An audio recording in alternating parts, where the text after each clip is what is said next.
सबसे पहले एक विशालकाय पुराना पेड़ ढूंढना होगा। काम आसान करने के लिए दोस्तों ने तुरंत जगह साफ की और पास के एक बड़े पेड़ की मदद से वे तुरंत ऊपर चढ़ने लगे। उनके कुशल हाव भाव से पता चलता है कि वे पेशेवर हैं। आप बस देखें, उनकी नकल करने की कोशिश न करें, वरना गिरने पर सीधे जान जा सकती है। बड़े पेड़ के शीर्ष पर पहुंचने के बाद उन्होंने कुछ शाखाओं को छांटा और पास के एक बड़े पेड़ से कसकर बांध दिया। यह सब बाद में आसान निर्माण के लिए है।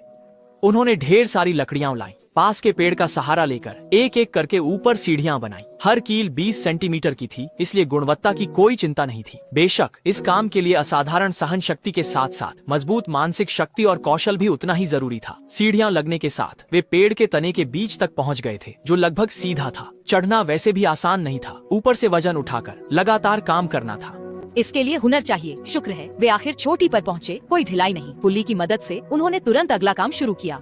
शाखाओं से लगाते रहे जब तक सीढ़ी पेड़ के तने के शीर्ष तक न पहुंच जाए। फिर ऊपर नीचे के कुशल तालमेल से तुरंत ही आधार स्तंभों को मजबूती से स्थापित किया गया। हर लट्ठे के आधार बिंदुओं पर पहले ही विचार कर लिया गया था, इसलिए भार वहन की चिंता बिल्कुल नहीं थी। एक मजबूत और विश्वसनीय आधार मिलने के बाद आगे का निर्माण बहुत आसान हो गया।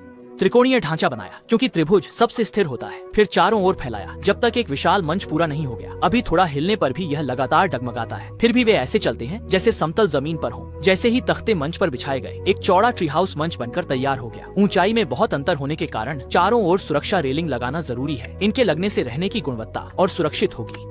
आवास के निर्माण के लिए दोनों भाई कोई बड़ा काम नहीं करना चाहते थे, बस 2 लोगों को हवा और बारिश से बचाने के लिए काफी था। बहुभुज डिजाइन स्टाइलिश और वैज्ञानिक है, जो व्यावहारिकता के साथ साथ एक निश्चित सुंदरता भी सुनिश्चित करता है। और खिड़की दरवाजे की जगह भी छोड़ दी गई है। इस समय कुटिया पहले ही आकार ले चुकी थी। छत तिरछी थी, जिससे पानी का निकास भी बेहतर होगा। देखो कितना छोटा, सुंदर और भव्य है।